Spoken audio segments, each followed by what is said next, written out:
No, I said, would you be willing to report out on Caitlin's report to us this morning to the board? Oh, sure. Okay, thanks. Whenever you're ready, Annette, just let me know.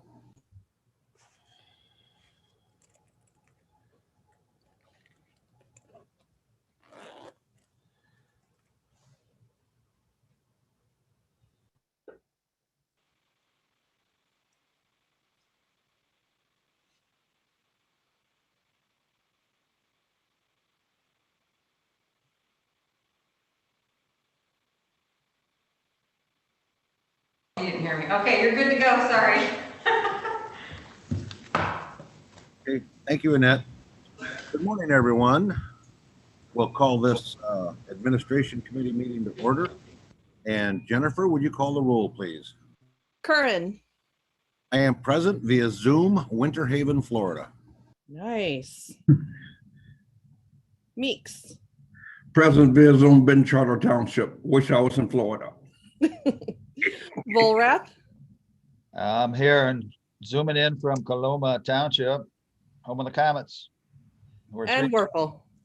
I'm here, Royalton Zoom. All right, Mr. Chairman, you have 4 present. Okay, great. Thank you, Jennifer. Next item on the agenda is approval of the minutes from January the 28th of 2021. Someone like to make that motion? I'd like to make the motion. I'll support. Okay, we have a motion and support. Is there any discussion? Hearing no discussion, Jennifer, would you call the roll, please? Curran. Yes. Meeks. Yes. Volrath. Yes. Werfel. Yes. You have 4 yeas. Okay, thank you. Next item on the agenda is 911 Director Caitlin Samsel, and I don't see Caitlin on my screen. I think she's here. See her name on there. I think she's here. Yes, she's here. Can Hey. you hear me? Yes, ma'am. Anytime you're ready, Caitlin, go right ahead. Okay, great. For some reason, my video wasn't connecting. I apologize. So I'm called in. Okay, so you should have the Entrado service maintenance agreement. Did people receive that? Did we receive that? I don't recall seeing it. And I resent it to you this morning to make sure that you had it. All right, let me get in there really quick. I can do it. Oh, Brian's gonna do it. Yep. Hang on a Okay. second. Sorry. Let me see here if I can bring it up as well on my screen. So what this is it's a renewal for the service agreement that we have for the phones, our internal phone system for 911, and you know how we answer all of our phones. So we have an existing service agreement with them from last year, and this is just a renewal. Nothing has changed. So we just need to have the committee take a look at that and approve to move forward with renewing that service contract. Brian's trying to pull it up. and then Caitlin, I didn't catch the name of that company. Who was that? It's Entrado. That's our phone provider. Okay, how do you spell that? I still don't have any emails with this information. It's INTRADO. And Entrado. I'm trying to get Zoom to allow me to share the screen here. All right, you should now be seeing my screen. Okay. We just got it from Brian too. Yeah, we see it. Okay. Okay, so this is the contract that for the maintenance renewal. This is the signature page on the front. So here's our total purchase price, the $77,406. And then this is both for us at the county and then for Niles City phone system as well for their PSAP, for their 911s. And this goes through the different details as far as the software updates and the maintenance that's included in this. Was the 77,406 for both Niles and Benton Harbor? Yes, that's correct. Okay, that's a total. Okay, thank you. It's a total. I'm trying to scroll through it and allow you to at least take a quick glance at it, and then I'm glad that Brian was able to get that to you as well. Caitlin, do we normally do just a 1-year contract with them? So this is only the second year that we've had the contract with them. So we used to have service provided by AT&T, and that was, so we used to have those big clunky phones on our desk that were big boxes, and we switched over to the soft phone system, to the computerized system back in 2016, and that we still had service through AT&T for that. But then now we've switched over, or we're in the process of switching over to Peninsula Fiber Network for our phone provision, and with 911. And so then last year, Dave had switched over the service from AT&T to Intrado, since they are the provider of the phone. And we're going off of the AT&T system on the copper trunks, and we're moving to the Peninsula Fiber Network for the phone, for the 911. Okay, is that the main reason why we switched? We went from copper to fiber? Yes, I believe that was the main reason why we made that jump from AT&T to Intrado. Okay, and so far you've been happy with Intrado's service? Yeah, we've not had a problem. They've been fine. Okay, thank you. Are there any further questions I can answer about this? I don't have any. How about the rest of the committee? Any questions? No, I'm good. No questions for me. No questions? Okay, great. Do you need anything from us on this? Is there a resolution attached to it, or just our approval? So I posed that question to Annette this morning. I know because of the holiday and the snow day this week, unfortunately, things have gotten a little bit boggled. Annette, was that resolution put together yet, like the other service contracts? Well, no, we did those service contracts, if I remember correctly, by requisition, so those don't actually, because that's how we had done them in the past. We just did the requisition for the amount of the agreement, kind of like a blanket PO, and then it goes through that process, and that's how that gets approved. Okay, Annette, do you need a motion from us, or just consensus from our committee to move it forward? No, I think we just wanted to make you aware of the situation, and then that will be on the rec list probably for next week, Caitlin? Yes. Brian, you had, I believe, do a requisition, or I'm sorry, a resolution for the Motorola and the Telered contracts. Are we okay with not doing that?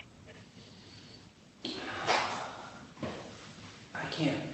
I'm trying to think. Did we? If we did that, I'm confusing myself. Sorry, I was thinking that we. The Motorola did have a contract. This one has an agreement. All right, I'm gonna follow up on what we did. I'm sorry. I guess I will take a look at that. I did not see Caitlin's email yet this morning, so I will. So Caitlin, Annette and I are both just scratching our heads on whether or not we did a resolution for Motorola. Can I If we interject? did, That- if we did do that, we'll just recreate that same process for the Intrado. Those both of those were via resolution at the January 28th meeting. Yeah, I was trying to- Motorola and Telerad. Okay. Must have been something else that I was thinking of that we didn't do as a resolution. We did it as a rec list. Is that the fiber at the Waterville Hospital? Oh, which is on the rec list right now. Yeah. Maybe that's what I'm thinking of. Okay. So we'll get you a resolution then, and for action next week at the full board. Yeah. I'll get that to you guys for review. Okay, that's great. All right, thanks. Just report out on that. That'll be coming to resolution at our next meeting. And Don, I see you got your hand up. Go right ahead. Well, I was looking at page 12 on these revisions. It was saying something about some had to be added or something on this. Have that been done? On page I'm sorry, 12, let me pull up what it says on page 12. I just closed the document out. Okay, I was looking at some recommended some things to be done on this. So I just want to know, have that been taken care of? Oh, the revision history is what you're looking at, sir? Yes. Okay, yeah, so that was the addition of the signature block Yes. on that front page. So because the way that this was handled last year was that Dave had signed the agreement and then had done it through requisition. It was not done through a resolution last year. It was handled a little bit different under the prior administrator. But everything's So okay. yeah, everything else is comparable. That revision history was, I asked them to add that signature block on there because they didn't originally have that. And that was actually something I believe that was on last year's, but they had not included that on this year. So he added that for me. That's why this is version Well, 2. I was just kind of curious because I was reading that. Well, I had, had to read it pretty fast because it was kind of clicking. It was kind of clicking through it. So I kind of caught that. Yeah. Wrote it down. Thank you. Yeah, absolutely. Sorry about that. Okay. Yeah, so I know that I apologize, you haven't had a chance to fully review this before the meeting. So if any questions come up, please reach out to me. I'm happy to answer them for you. And then the other thing that I was going to report out on today was the status on the 800 megahertz transition. So I have received some information back and modeling back from Motorola about addition of a tower down in that southeast corner of the county. And I'll be going through that with the 911 committee meeting next week as well in further discussion.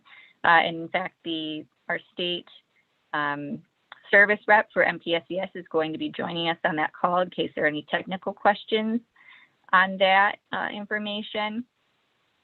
So as I reported out to the full committee, they've given us just really ballpark quotes, not even quotes, just really ballpark numbers as to what to expect. And if we add a tower, then we're going to need to go to a simulcast system, which has a cost associated with it. And that means that instead of each tower operating individually, they will all operate essentially as one tower. So all of them will key up at the same time if somebody is talking in the northeast portion of the county, will also key that up down south, that sort of thing. So they will all have the same frequencies. They'll have more frequencies, but they will all have the same ones versus right now, each tower has a different set of frequencies. And that's the reason for needing to go to simulcast, is because frequencies are in high demand. And so they're not going to allow us to add another set on there if we put another tower in. So we have options if we could just go to simulcast and then we could add a tower down the line, or we could do it all at once. But those really rough numbers to expect are 4 to 6 million on that project. Yeah, that's So really 4 rough. would, yeah, it's rough. So the 4 would be the simulcast cost, and then the additional 2 would be the tower build, the new tower down south. So we're going to discuss this next week at our 911 meeting. Yeah, yep. So I will have the information. I'll have those the representatives able to discuss the technical aspects of it a little bit more in depth for everybody, and then answer any questions and all of that for further discussion. Okay. And additionally, with the fire radios that we were discussing with the full board, we have the AFG grant has been submitted by the fire chiefs for the portable radios. That was due last Friday. It was submitted on Wednesday evening. So that's in. They decided to go for $18,000 per station. So it ended up being a ask of over $500,000 to obtain portable radios. They're optimistic on that. And then locally, we have been working with Bering Community Foundation and the Gateway Foundation on trying to identify some grant opportunities locally for fire departments to obtain mobile radios.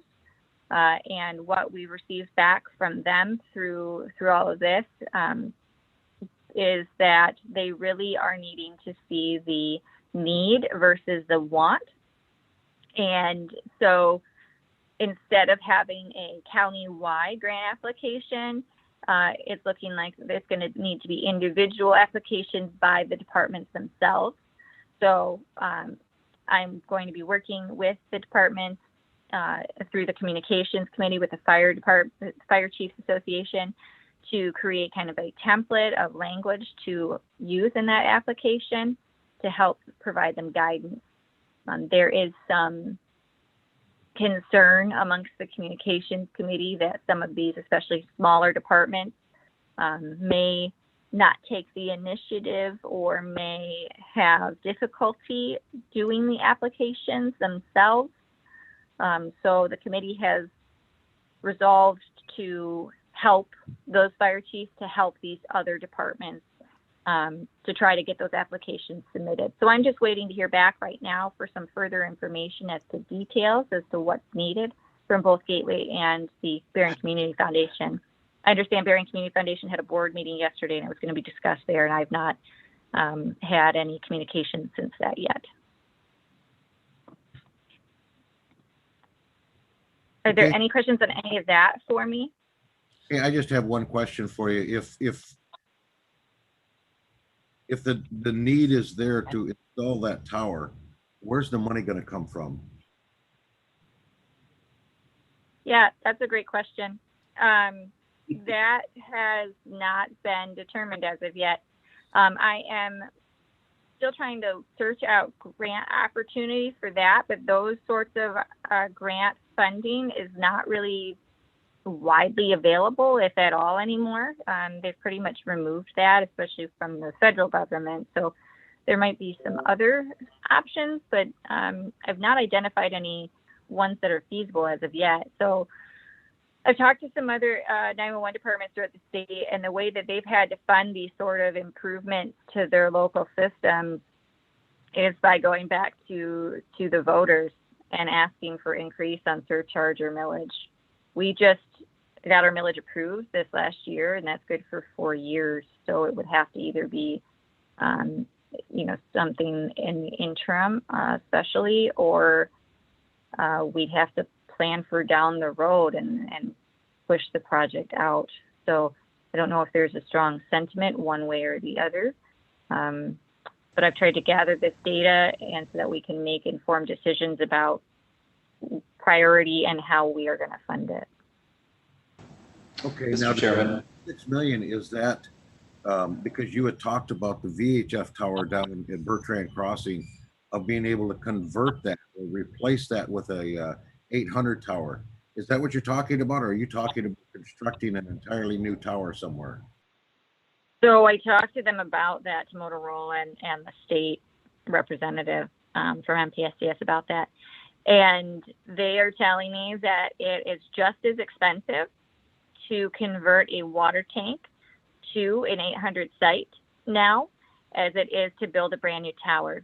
And they don't like the water tank sites because of kind of the potential, you have to do a bunch of welding, you've got to do modifications to the tank. And then the potential of if the city, in this case, Niles City, decides that they no longer want to use that tank, they're going to dismantle whatever. Now we're out, Right. all of that investment. So they were telling me that, I think it's Kalamazoo, they said, are currently building a tower right next to a water tank. They gave a couple of examples of that happening because it was just smarter to do that for the infrastructure integrity and the cost.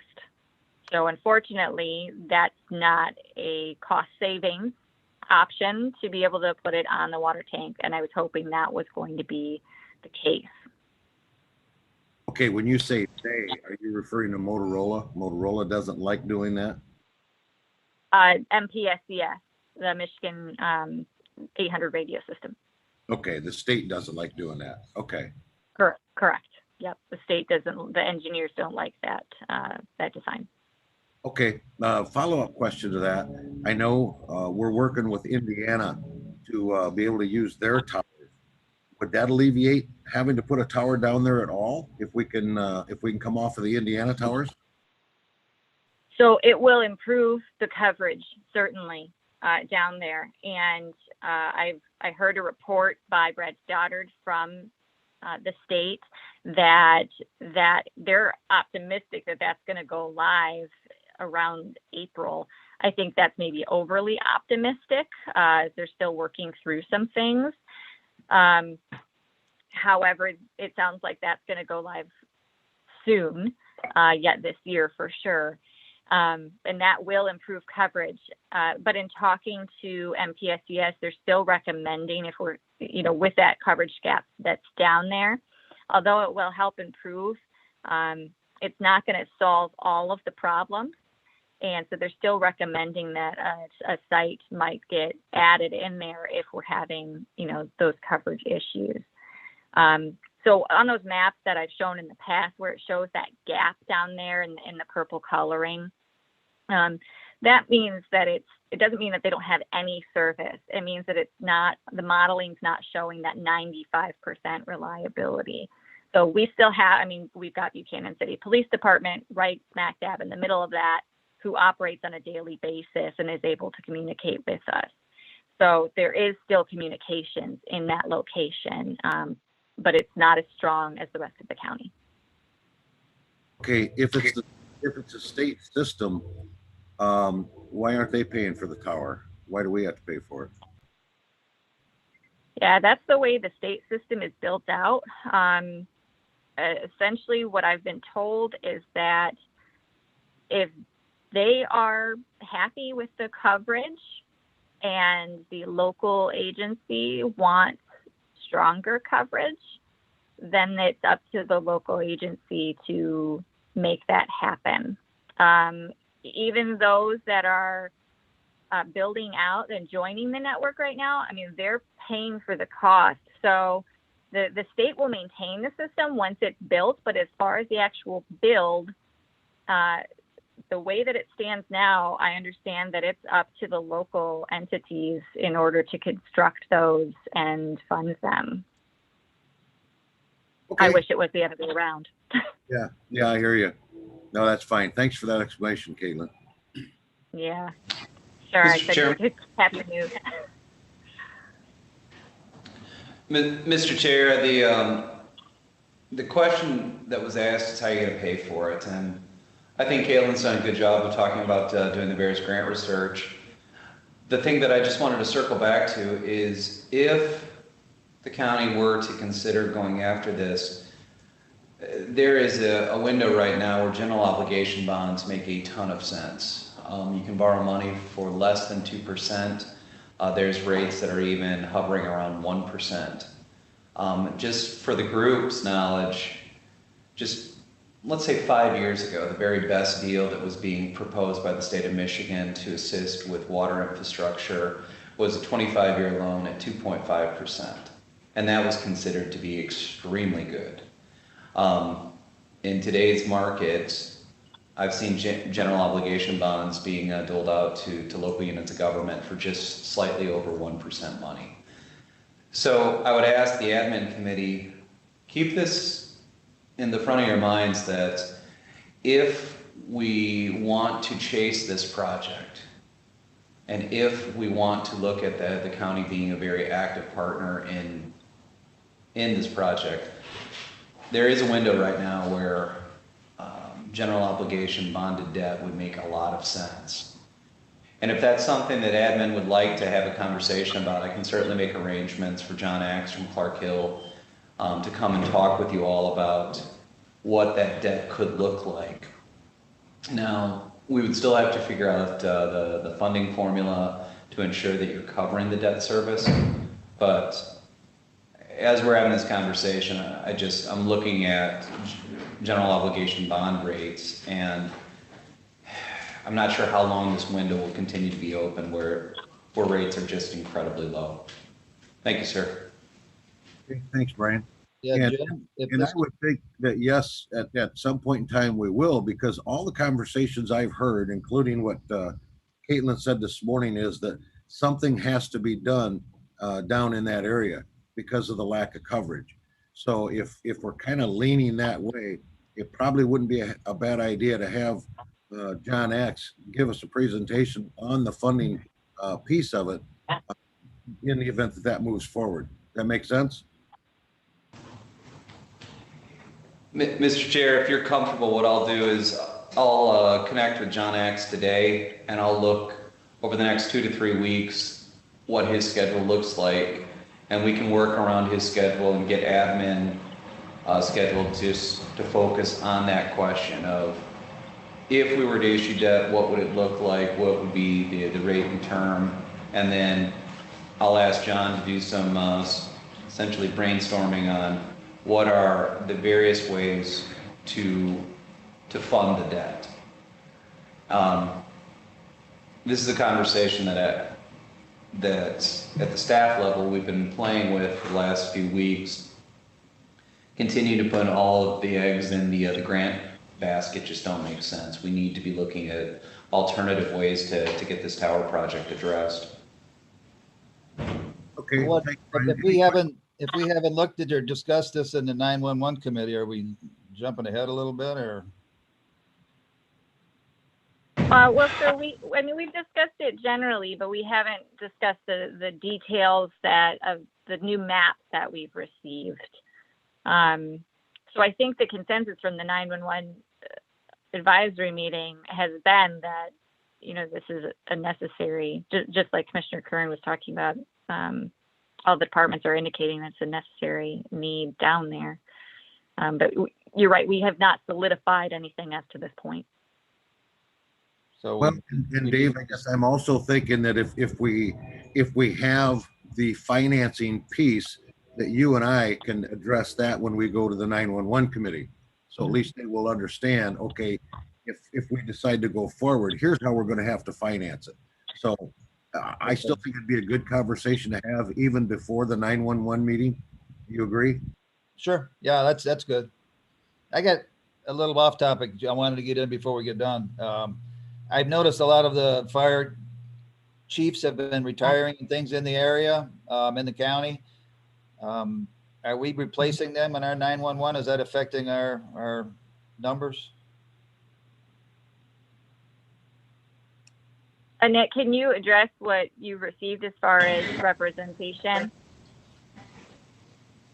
Yes, so because those specific positions on 911 advisory are brought to you from the Fire Chiefs Association, I was not aware that we've had some retiring, so I will reach out to the chairperson of the Fire Chiefs Association and tell them that we need, I need this many bodies as fire chiefs to fill those spots on 911.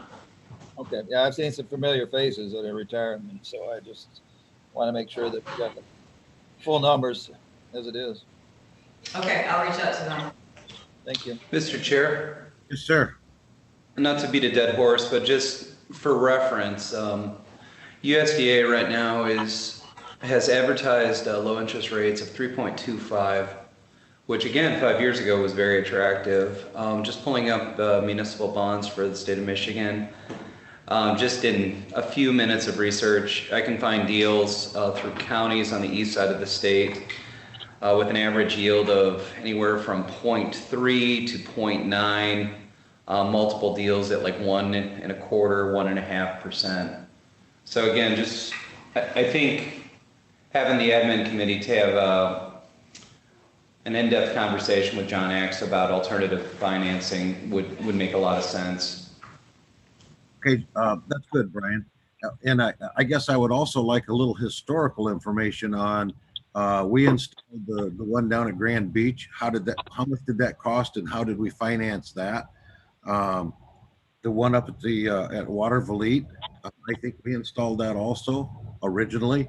What did that cost and how did we finance it? I don't think, if best I can remember, those towers were not in the $4 to $6 million range. I think they were less than that, but I'd still like to know how we financed those, okay?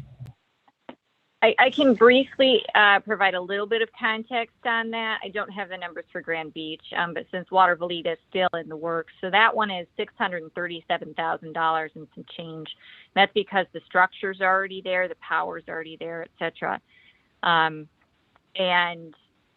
it would have been, had we built a new site, it would have been more in the neighborhood of 1 to 1.5 million. The 4 to 6 range, again, is that combination of having, of being forced to go to simulcast plus the addition of the tower. So, and they said, these are real rough numbers. Again, expect 1.5 to 2 million for a new tower, and then approximately 4 million for a simulcast reconfiguration. But I can get you further details on that historical information as well. Simulcast is a piece we've never had before though, right? We do not have simulcast with the 800 system, no. Our VHF system, we did go to simulcast back in the last time we updated. I'm sorry, I don't have the year off the top of my head. And that was around the same time as that narrow banding happened with VHF.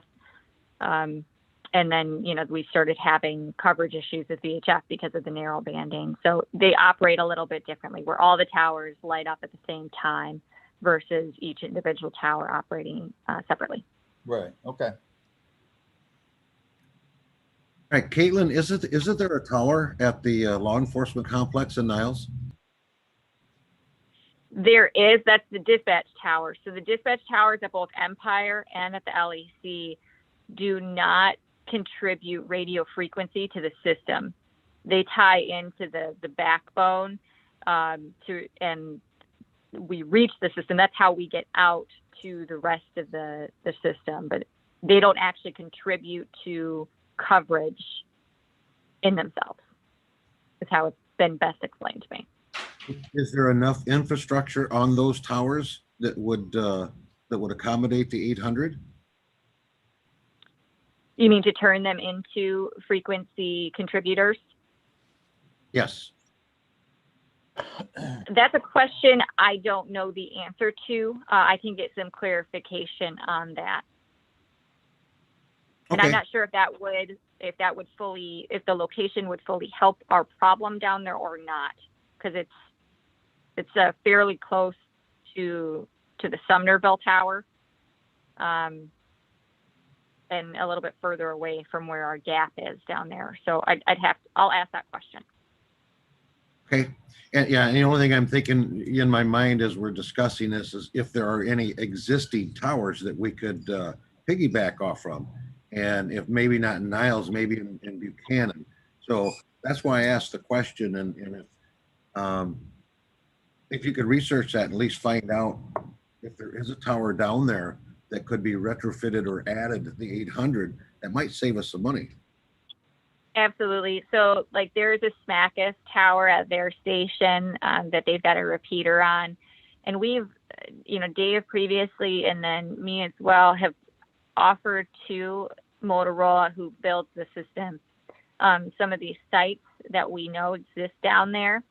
And they have not identified those as being good sites.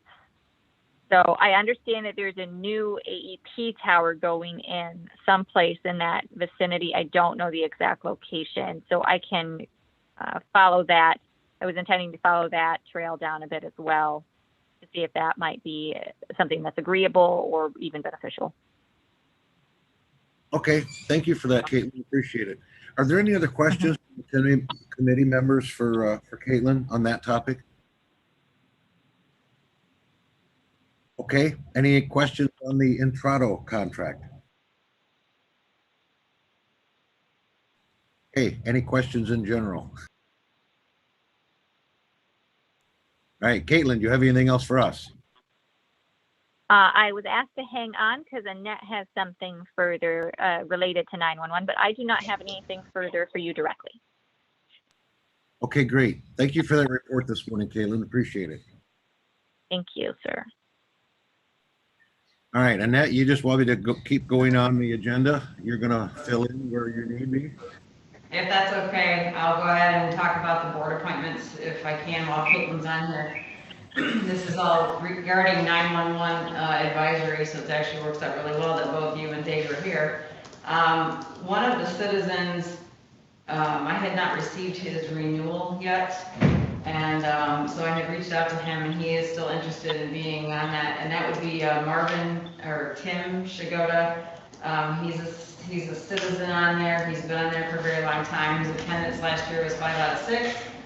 And I would be looking for a recommendation from the admin committee to move him forward for reappointment. And then also with those reappointments, I guess we have a new Michigan State Police command. And so this is a spot specifically for Michigan State Police. They tell me who they want to be on there. We just kind of confirm that one. And so that is First Lieutenant Ryan Schoenfeld. Schoenfeld. I'm sorry, what was it, Caitlin? Schoenfeld. There we go. And then on that position, we always have an alternate, and that would be Post Commander Lieutenant Jeremy Carlisle. And so I would be looking for your recommendation to put that to the full board to finalize those appointments. Okay, just those three. That's all you need to add? Those are the three that I want to, and then there's another person on that board that I want to chat about his attendance, but I just need a recommendation on those three, yes. Any comments from the committee members on those three appointments? Everybody okay with it? I'm okay with it, but do we put it out to make it available to anybody else? Was it ever listed as an available appointment? So the way that the policy is written for board appointments, we allow the current sitting board members an opportunity to be reappointed. And then I go to the committee, the parent committee for each board, and I ask them if they want to reappoint or if we want to open it back up. Whenever there's a vacancy, of course, that's when we would actually put out a press release and we would seek applications to try and fill vacancies. As for like positions like MSP and like the fire chiefs or police, those come specifically from those agencies, and then we do an appointment, but it's really more of a confirmation. Thank you. Mm-hmm. Okay, Annette, do you want those approved at today's board meeting? I can get it together for that if we want to do that. Yes, if you're ready. Okay, if you want it done today, we could do it today. The only thing I was going to ask is please send it to me so I have the positions and the names, and I'll bring it up as part of our admin report if you'd like. You gonna report on that, Jim? Yeah, you want me to take that part, Dave? Or do you want to just go ahead and take the whole report? Go ahead and take the 911 and the board appointments. You want to do them all?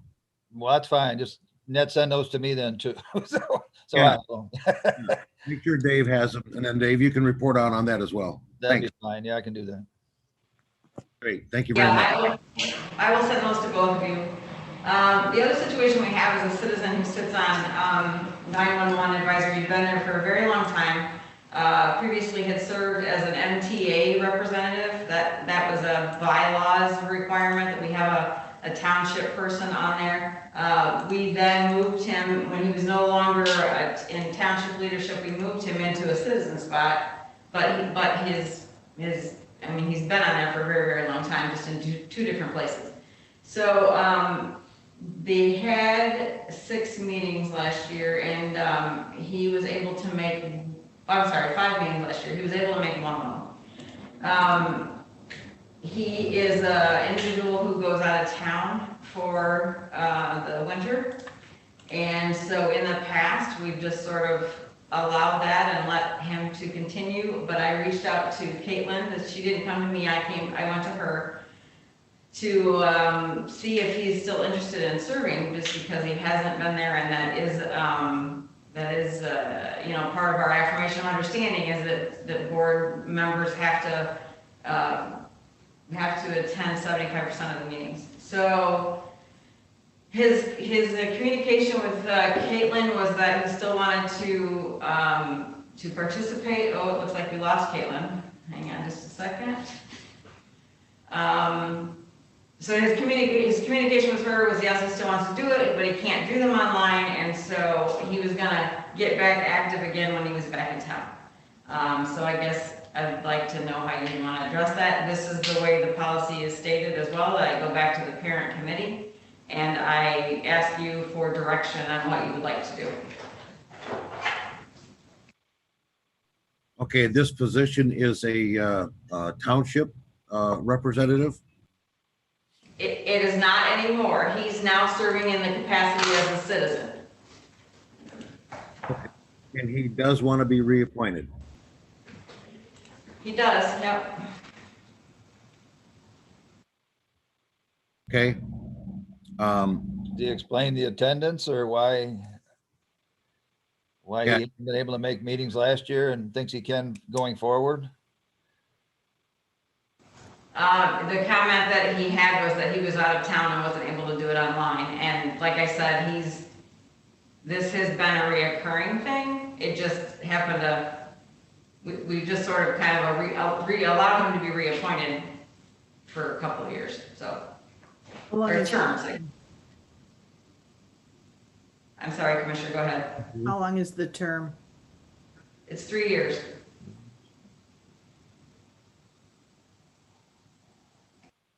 Well, I'd hate, you know, a lot of people have a lot of reasons for not doing meetings last year. I mean, I think you may give a pass for this last year because of the COVID thing going on. I guess if he's still interested, he knows he's, you know, has to be attending the meetings. Yeah, Annette, can you hold off on that one? And let Dave and I do a little research on that particular individual and the sentiment of the committee. Maybe they have someone else in mind that if they want to replace that person that will attend more regularly. So I would say hold off on that reappointment, but go ahead and send Dave and I the other three that we can introduce today. And then Dave and I, if you're all right with that, Dave, we'll Yeah, that'd be fine. Good idea, Joe. okay. Thank you, Annette. Thanks, Dave. Absolutely. This is Kaylin. I apologize. I lost connection. Were there any questions for me regarding that situation? Yeah, we had 5 questions while you were gone, Caitlin. We wondered why you didn't answer. I'm having a heck of a time with technology this morning. I understand. No, I think Mr. Chairman, if there are any questions for Caitlin, I assume you want to get back to work. So if you have anything, now's the time to ask. I'm done. You're Mr. done. Chair, Yes, sir. but before Caitlin jumps off, I had a communication from one of the commissioners just asking about, as AEP retires the public alert system that are pole mounted, do those poles provide any value for 800 megahertz radio upgrades? I think the answer is no, because they're just not tall enough, but if Caitlin's got a couple of minutes just to walk you all through whether or not those really provide much value for what we're discussing. I would agree that I would suspect that they're not tall enough, and also that they would not be substantial enough for the necessary equipment for that. I could confirm that officially, but that would be my suspicion as well. Yeah, there's a lot more stuff on those poles than. Yeah, no, I agree. Well, because that area is basically my area and Commissioner Elliott's area, I'll reach out to Mac and we'll kind of look around. Nice dog, Dave. And, He wants to join the meeting. Yeah. Come on, we'll lay down. and see if there are any other options. And, we'll at least run them by Caitlin for her opinion, to see if there's something that would serve the purpose, but not cost us 46 million. So, yeah, we can look into that, and we'll pass that along to Caitlin. That would be great. Thank you so much, Commissioner. Okay, thank you, Caitlin. Anything else for Caitlin or Brian? Do you have anything else for us while Caitlin's still here? I've got one more thing for you that's unrelated to 911. Okay, so Caitlin can be dismissed. Thank you very much. Have a good day. Okay, thank you, Caitlin. Go ahead, Brian.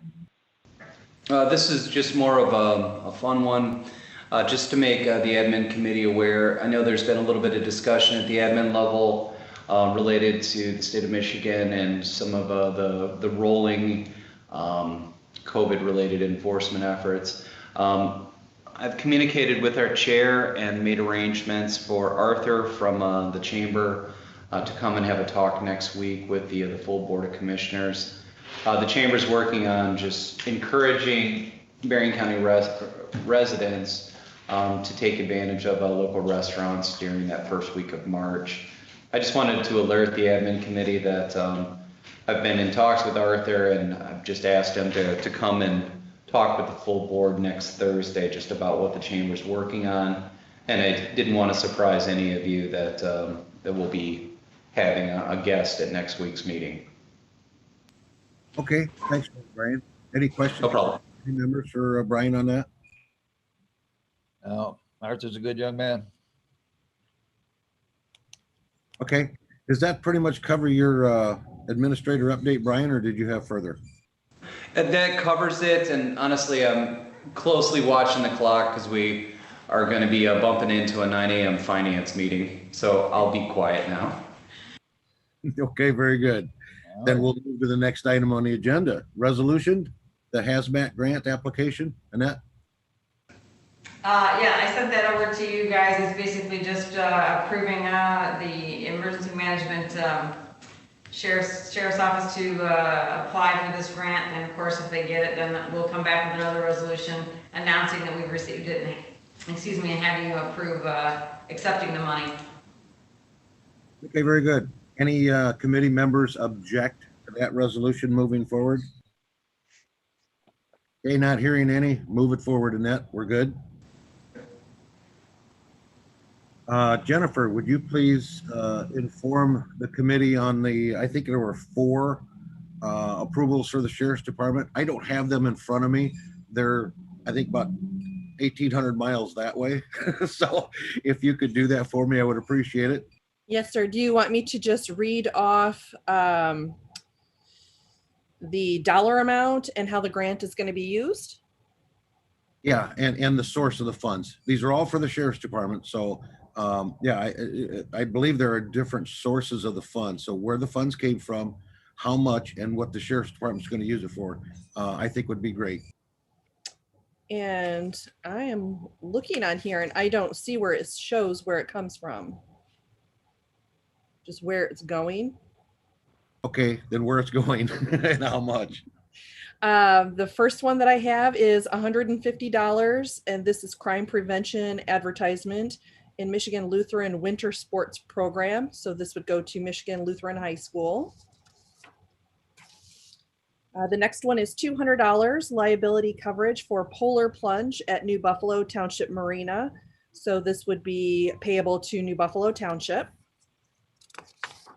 Jump in there, Chuck. He'll be there frozen. Yeah, better you than me. The next one is $2,460 law enforcement torch run polar plunge for Special Olympics. And that amount would be payable to Special Olympics of Michigan. And the final one is $7,477.24. And this is for cycles. Okay, thank you, Jennifer. And I believe those all came from the Berrien Community Foundation. Yes, they did. That was the source. So I'm sorry. that's fine. No, I just wanted the committee members to be aware that I signed those and approved those, and send them back to the sheriff's department so they can get their funds. So, Okay, I'm sorry about that. okay, Annette, public comments. Do you have anybody? Yes, I do. And I'm gonna say this also, I was informed in the process of this, it looks like chat is working on my end. I'm not seeing any problems with that, but I understand that maybe some people are still having a problem with that. So if by chance there's people out there that were unable to provide a comment in the chat box on YouTube, please feel free to email those comments to me and I will make sure that the administration gets them, administration committee. And that email is A Krieger, KRIEGER @berriencounty.org. And if I receive any that way, I will make sure that they are read. The comments that you have today that are in here is from Tony Benhart of Sodas Township. Ask why the ones that got the late emails on the shots, this would be the vaccinations, were never notified about an appointment, or is that all, or is it that we were all put on a no-show list? He also commented something else, there's nothing more important than police and fire communications in this county. And one more. I have seen good improvement in plowing all over the local area since the new director. And that would end public comments. It appears that he is the only one that has provided those today. Okay, thank you for that, Annette. Not that I led a lot of credence to this, but how many people are viewing this meeting right now? You were up to 10 at one point. Okay, don't tell Commissioner Scott that. Okay, anything from the committee members? Any topics? Okay, anything for us, Jennifer or Annette? Nothing for me. Okay, not hearing anything, then we will adjourn the meeting and we'll see the rest of the commissioners at 10:30. Have a good one. Thank you. I'd like Thanks, to thank Annette. Thanks, Jennifer. Have a good one, guys.